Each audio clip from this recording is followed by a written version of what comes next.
comment, share and subscribe to Maulana Uzair Shahidi.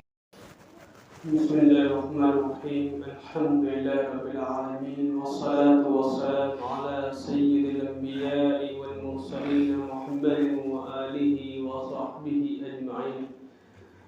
أما بعد فأعوذ بالله من الشيطان الرجيم. بسم الله الرحمن الرحيم.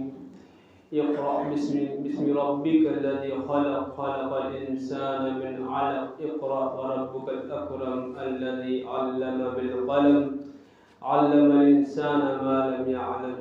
صدق اللہ العظیم.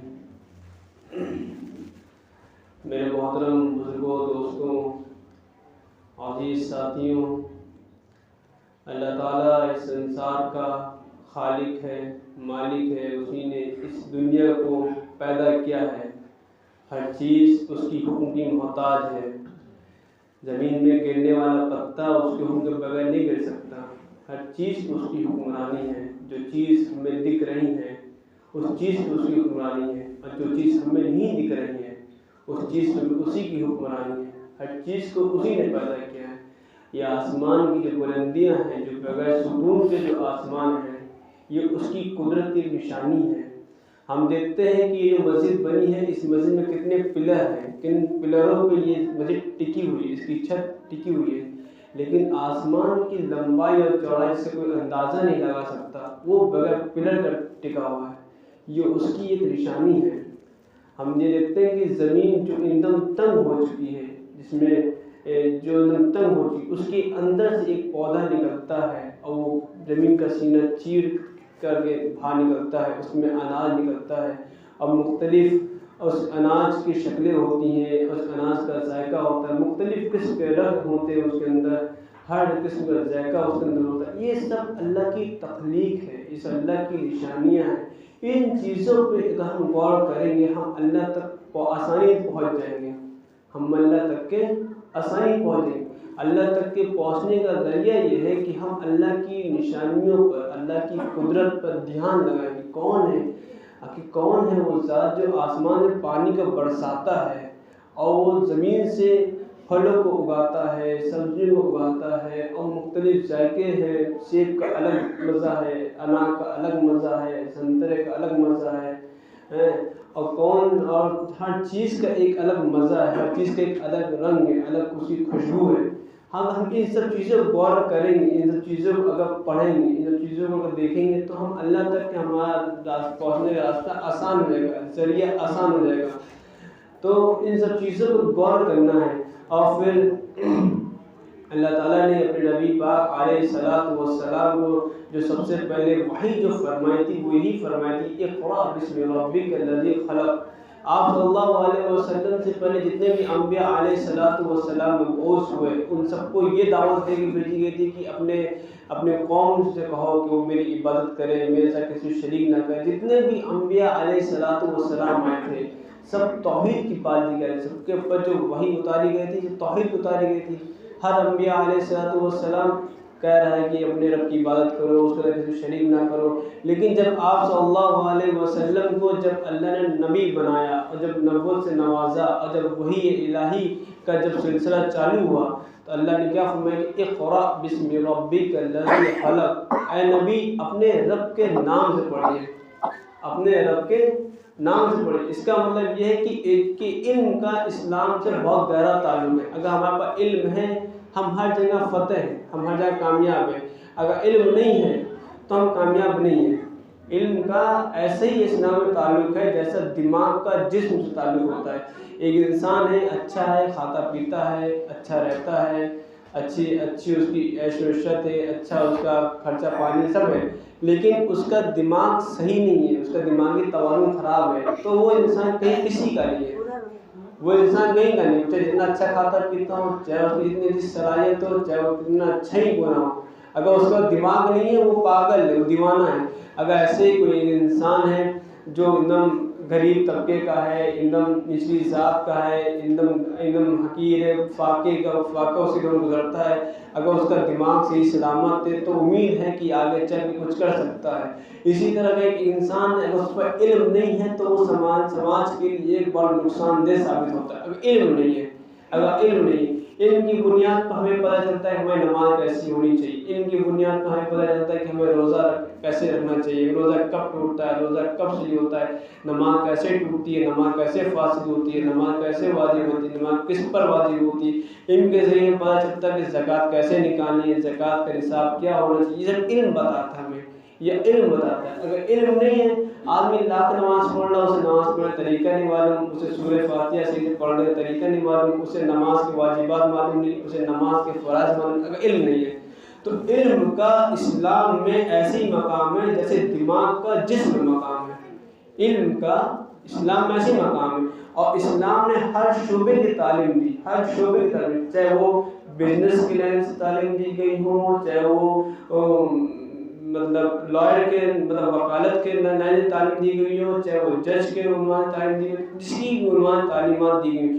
جو جتنی بھی آج پوری دنیا میں علوم جو پھیلے ہوئے ہیں، جو جس علوم میں بڑی بڑی یونیورسٹیاں قائم ہیں، یہ تمام کے تمام علوم کی بنیاد اسلام نے رکھی ہے۔ اسلام نے ہر چیز کو واضح بیان فرمایا تھا۔ اسلام میں صحابہ کرام رضی اللہ تعالی علیہ اجمعین کے دور میں جب لوگ مطلب کوئی بھی کام ہوتا تھا، کوئی بھی ظلم یا زیادتی کسی کو کرتا تھا، وہ جو ہے صحابہ کے پاس آتا تھا، اور صحابہ اس مسئلے کے حل بتاتے تھے۔ صحابہ وکالت بھی کرتے تھے، صحابہ فیصلہ بھی کرتے تھے، صحابہ ڈاکٹر بھی تھے، صحابہ انجینئر بھی تھے، وہ خندق بھی کھود رہے، وہ مرہم پٹی بھی لگا کر رہے، اور وہ فیصلہ بھی کر رہے، اور وکیل بھی بن رہے، وہ گواہ بھی بن رہے، وہ ہر چیز بن رہے، کیونکہ یہ سب اسلام کا یہ اسلام نے یہ تعلیم دی۔ اسلام نے یہ تعلیم کی بزنس کیسے کرنا ہے، تجارت کیسے کرنا ہے، اور اور وکیل وکالت کا پیشہ کیسے ادا کرنا ہے، جج کا فیصلہ کیسے ادا کرنا ہے، یہ سب اسلام کی تعلیمات ہیں۔ آج ہم اور آپ ان سب تعلیمات کو چھوڑ بیٹھے، ان سب تعلیمات سے دور کر دیے گئے۔ ہم نے کیا کیا کہ ہم نے اسلام کو محدود کر لیا، اسلام کو ہم نے محدود کر لیا۔ اسلام سے 5 نمازوں کا نام نہیں، اسلام سے روزوں کا نام نہیں، اسلام سے زکوٰۃ کا نام نہیں، یہ سب اسلام کی بنیادیں ہیں، اسلام کی بنیادیں۔ اسلام ایک عالمی نظام کا نام ہے، اسلام ایک عالمی نظام کا نام ہے، اسلام ایک یونیورسل نظام کا نام، اسے اسلام کہتے ہیں۔ اسلام ہر شعبے کی تعلیم اسلام نے دی ہے کہ شادی کیسے کرنی ہے، نکاح کیسے کرنا ہے، شادی کے بعد زندگی میں شادی کے بعد میاں بیوی کی کیا حقوق ہے، والدین کا بچوں کے کیا حقوق ہے، بچوں کا والدین کے کیا حقوق، ان سب تعلیمات کو اتنی وضاحت کے ساتھ پیش کیا گیا ہے۔ اگر ہم اور آپ ان تمام تعلیمات کو پڑھیں گے، ان تمام تعلیمات کو سمجھیں گے، تو ہماری اور آپ میں اس کی زندگی میں سدھار پیدا ہو جائے گا۔ آج جو بگاڑ جو پیدا ہو رہا ہے اسی بنیاد پر ہو رہا ہے کہ ہم نے اسلام کو نہیں سمجھا، ہم نے قرآن کو نہیں سمجھا۔ قرآن تو اللہ تعالیٰ نے یوں فرمایا کہ لَوْ أَنزَلْنَا هَٰذَا الْقُرْآنَ عَلَىٰ جَبَلٍ لَرَأَيْتَهُ خَاشِعًا مُتَصَدِّعًا مِنْ خَشْيَةِ اللَّهِ۔ اتنی تاکید کے ساتھ اللہ نے فرمایا کہ اگر یہ قرآن یہ کتاب ہم کسی پہاڑ پر اتار دیتے تو تم دیکھتے کہ پہاڑ ایسے ریزہ ہو گئے جیسے دھماکوں سے پہاڑ الگ کر دیے گئے، توڑ دیے گئے۔ یہ قرآن کا مقام ہے، یہ قرآن کا مقام ہے۔ تو اس لیے میرے محترم دوستوں، ضرورت اس بات کی ہمیں علم حاصل کرنا ہے، ہمیں اپنے بچوں کو حافظ بنانا ہے، ہمیں اپنے بچوں کو عالم بنانا ہے، ہمیں اپنے بچوں کو ڈاکٹر بنانا ہے، ہمیں اپنے بچوں کو انجینئر بنانا ہے، اور یہ تب ہوگا جب ہم اپنی ساری محنت اپنے بچوں کے پیچھے صرف کر دیں گے۔ اب مسلمان میں فضول خرچی بے انتہا ہے آ چکی ہے مسلمانوں میں، کہ وہ سنیما گھروں میں پیسہ خرچ کرنے پر فخر محسوس کرتے ہیں، وہ شراب کی دکانوں میں پیسہ خرچ کرنے میں فخر محسوس کرتے ہیں، وہ لوٹ پٹان کی رسومات میں پیسہ خرچ کرنے میں فخر محسوس کرتے ہیں، وہ بچوں کو تعلیم نہیں دے سکتے، وہ غریب بچوں کو یہ نہیں کہہ سکتے آپ بیٹا تم پڑھو، ہم تمہارا خرچہ دیں گے، ہم تمہارے اوپر تمہیں کتابیں لا کے ہم دیں گے، تمہیں ہم پڑھائیں گے، وہ یہ نہیں کہہ سکتے، لیکن وہ پٹھان جگہ لوگ پیسہ خرچ کرنے میں فخر محسوس کرتے ہیں۔ اگر ہم وہی پیسہ بچا کر کے کسی غریب کے بچے کو لے کر کے پڑھا دیں، اس کو انجینئر بنا دیں، ڈاکٹر بنا دیں، حافظ بنا دیں، عالم بنا دیں، تو یہ جب تک کہ قرآن پڑھتا رہے گا، علم سے فائدہ اٹھاتا رہے گا، جب تک کہ یہ لوگوں کا علاج کرتا رہے گا، جب تک کہ لوگوں کی خدمت کرتا رہے گا، یہ ہماری صدقہ جاریہ ہے، یہ صدقہ جاریہ ہے۔ انسان جب قبر میں جاتا ہے اس کے اندر 3 چیزیں جاتی ہیں، ایک اس کے رشتہ دار جاتے ہیں، ایک اس کا مال جاتا ہے، ایک اس کے اعمال جاتے ہیں۔ اعمال اس کے وہیں رہ جاتے ہیں، اعمال اس کے وہیں اس کی نمازیں اس کے ساتھ، اس کا روزہ اس کے ساتھ، اس کا زکوٰۃ اس کے ساتھ، اس کا حج اس کے ساتھ، اس کا فطرہ اس کے ساتھ، سب چیزیں اس کے ساتھ دفن کر دی جاتی ہیں۔ لیکن ایک ایسی چیز ہے جو مرنے کے بعد بھی جو مرنے کے بعد بھی کام آتے ہیں، وہ ہے صدقہ جاریہ، وہ ہے صدقہ جاریہ۔ اگر ہم نے کوئی اسکول بنا دیا، کوئی مدرسہ بنا دیا، کوئی مکتب بنا دیا، اگر اگر ہمارے پاس حیثیت نہیں ہے، ہم نے کسی غریب کے بچے کو لے لیا، اس کو مکتب اس کو ایڈمیشن کرا دیا، اس کو قرآن پڑھوا لیا، حافظ بنا دیا، عالم بنا دیا، پھر اس کو یونیورسٹی لے گئے، اس کو ڈاکٹر بنا دیا، انجینئر بنا دیا، یہ جب تک قرآن پڑھتا رہے گا، علم سے کام لیتا رہے گا، اور جب تک یہ علاج کرتا رہے گا، جب تک یہ لوگوں کی خدمت کرتا رہے گا، یہ ہماری صدقہ جاریہ ہے۔ یعنی کہ یہ ہمیں مرنے کے بعد تک کہ ہمارا کیا کرے گا، یہ فائدہ پہنچاتا رہے گا، مرنے کے بعد تک کہ ہمارا کیا کرتا ہے، فائدہ پہنچاتا ہے۔ اگر ہم فضول خرچی سے اپنا پیسہ روک لیں، آج جو لوگ کہتے ہیں کہ مسلمان بڑے غریب ہیں، بڑے بے بس ہیں، یہ جھوٹ ہے، یہ جھوٹ ہے کہ مسلمان غریب نہیں ہے، کیونکہ مسلمان فضول خرچی اگر نہ کرے تو مسلمان غریب نہیں ہے۔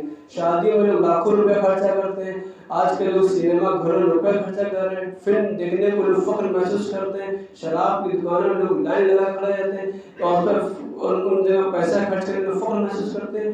یہ غربت کی نشانی نہیں ہوتی ہے، یہ فضول خرچی کی ہم لوگوں کو بس ہے۔ اگر ہم ان روپے کو روک کر کے اپنے بچوں کو تعلیم دیں، اپنے بچوں کو ڈاکٹر بنائیں، اپنے بچوں کو انجینئر بنائیں، اپنے بچوں کو حافظ بنائیں، عالم بنائیں، تاکہ یہ سماج میں خدمت کر سکے، تاکہ لوگوں کو پڑھا سکے، تاکہ ہم اللہ کے ساتھ اللہ تعالیٰ پوچھے گا کہ تو کیا چھوڑ کے آیا ہے، تو ہم فخر سے کہیں گے اللہ ہم نے ایک بیٹے کو تعلیم دی، قرآن کی تعلیم دی، علم کی، ان سب کی تعلیم دی، تاکہ قوم خدمت کر سکیں۔ ہو سکتا ہے اللہ تعالیٰ اس عمل سے ہم سے خوش ہو جائے، اس عمل سے ہم سے خوش ہو جائے۔ ان سب چیزوں کو دھیان میں رکھا جائے اور گھروں میں تعلیم کی جائے، گھروں میں حدیث کا تعلیم حلقہ ہو، گھروں میں قرآن کا ترجمہ پڑھا جائے، ہر زبان میں قرآن کا ترجمہ آ چکا ہے، چاہے ہندی کا ہو، اردو کا ہو، انگلش کا، ہر زبان میں آ چکا ہے، بس پڑھنا ہے، بس ہمیں پڑھنا ہے۔